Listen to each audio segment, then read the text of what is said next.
Pavadinimas gimė labai natūraliai, labai organiškai, labai iš karto, kai tik tai pradėjau rašyti. Labai iš karto pasiprašė tas žodis būti užrašytas ir ne taip kaip pirmąjį savo romaną, kuris ilgai buvo užvadintas kaip dalykas, knyga, kažkas. Tai šitas mano kūrinys iš karto gavo tą pavadinimą Nepriklausomybė. Man atrodo, kad jis net ir padiktavo ir siužetą, ir padiktavo tai, kaip aš apskritai žiūrėjau šitą knygą ir ko aš iš jos tikėjausi ir ką turbūt man buvo svarbiausia pasakyti. Ir šitas žodis, jis, man atrodo, labai daug sveria. Jis kiekvienam iš mūsų turbūt yra labai reikšmingas vienokiu ar kitokiu klausimu. Ir šiuo atveju, šitam romanui, jis, man atrodo, kiekvienam perskaičiusiam irgi turės labai daug spalvų ir labai daug atspalvių ir labai daug skirtingų reikšmių, nes man atrodo, kad kiekvienam šito romano veikėjui nepriklausomybė vienu ar kitokiu lygmeniu, tiek asmeniniu, tiek valstybiniu, tiek romantiniu, yra labai labai svarbi. Tai man atrodo, kad šiuo atveju visi keliai veda į nepriklausomybę šitam romane. Man atrodo, kad panašiai kaip ir pirmasis mano romanas Svetimkūniai, nepriklausomybė irgi yra apie nemeilę. Šiuo atveju susiduria tiek labai sudėtingi šeimyniniai santykiai, labai sudėtingas toksiško tėvo portretas ir taip pat santykiai jau santuokoje, pagrindinio veikėjo Adomo santuokoje, kuri griūva dėl pačių įvairiausių priežasčių. Taip pat yra ir apie labai didelę meilę, apie meilę ypač tarp tėvo ir dukros. Dukros, kuri turi įvairiausių sunkumų ir tam tikrą sutrikimą, bet tai yra labai šviesi ir labai graži, man atrodo, ta jų linija. Tai visų pirma, tai yra knyga apie santykius, apie santykius ir apie teatrą. Ir apie tai, kaip gyvenimas imituoja meną ir menas imituoja gyvenimą, tikriausiai cituojant. Tai man atrodo, kad šita knyga visų pirma yra labai skausminga, bet tuo pačiu tikiuosi, kad viltinga.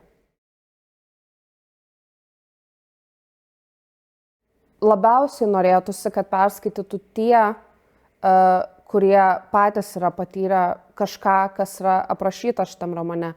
Ar tai būtų sudėtingi santykiai su tėvais, ar tai būtų santuoka, tiek laiminga, tiek nebūtinai, nes tuo pačiu tai yra knyga ir apie tėvų ir vaikų santykius. Tuo pačiu ir žmonėms, kurie galbūt ieško savęs ir ieško savęs ne tik tai tada, kai tarsi priimtina savęs ieškoti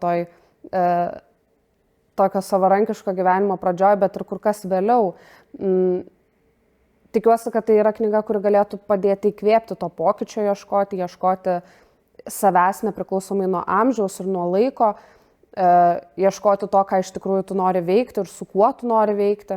Tai sakyčiau, kad ypač tai yra knyga, kuri tiesiog gali patikti tiems, kurie mėgsta šiek tiek aštresnius, diskusiją keliančius romanus ir kurie nebijo nubraukti ir vieną kitą ašarą ir galbūt net ir susidurti su labai tokiomis kontroversiškomis temomis. Aš manau, kad tai tikrai yra viena iš tų knygų, kuri gali priversti ne vieną ašarą nubraukti. Aš pati labai vertinu knygas, kurios mane pravirkdo. Tai yra taip pat sudėtinga, man atrodo, kaip ir prajuokinti.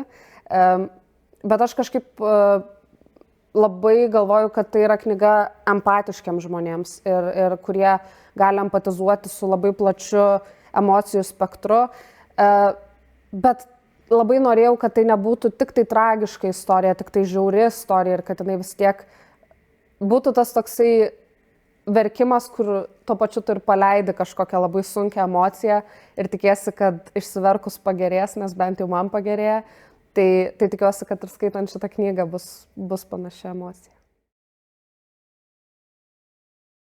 Šitą viršelį sukūrė nuostabi dizainerė Kotryna Šeibokaitė Ša ir viskas yra labai apgalvota ir tikiuosi, kad skaitytojui atsivers dar daugiau prasmių perskaičius romaną. Ir vos tik tai atvertus pasitinka tokia linčiška, kaip kai kurie sakė, užuolaida, kuri turėtų priminti ir Kauno dramos teatrą, kuriame ir vyksta labai didelė dalis šito romano veiksmo. Ir taip pat yra nuostabus bloko kraštinės tokie nudažymai, kurie irgi simbolizuoja tą pačią užuolaidą. Ir užuolaida, žinoma, kaip ir priklauso, turi užsiverti. Tai sakyčiau, kad tai yra vis tiek labai simboliškas dizainas ir jisai man yra labai gražus ir labai patingas ir labai džiaugiuosi, kad ir skaitytojai jau sako, kad jiems labai patinka, kad jiems patinka atrasti. Tai net ir labai smagu, kad maketuotoja, ta pati Kotryna, ir viduje paslėpia tam tikrų detalių, kurias skaitytojai galės atrasti jau skaitydami patį romaną. Bet taip, man tai yra tikrai labai akį traukiantis viršelis ir labai jo džiaugiuosi. Visada yra vienu metu ir labai baisu, ir labai jautru, ir labai smagu laukti atsiliepimų. Ir yra labai nuostabu, kad žmonės skaito. Man tikrai yra svarbiausia sukelti diskusiją. Ir kai žmonės net ir pasipiktina knygą, tiek mano pirmąją knygą Svetimkūniai, tiek šitą, aš tai priemu kaip komplimentą. Man tai atrodo kaip labai geras ženklas, nes iš pykčio irgi gali gimti pokytis.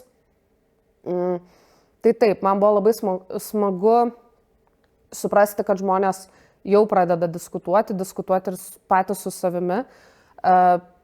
Jau supratau, kad tikrai kai kuriems šita knyga yra labai nepatogi, nejauki galbūt net.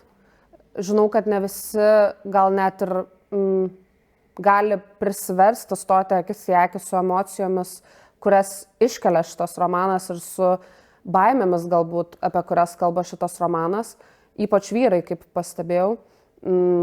Bet man atrodo, kad žmonės, kurie skaito ir priema literatūrą atvirą širdimi, tai jie tikrai labai randa šitoje knygoje kažką savo svarbaus. Ir manau, kad visų pirma, tai yra labai lietuviška knyga.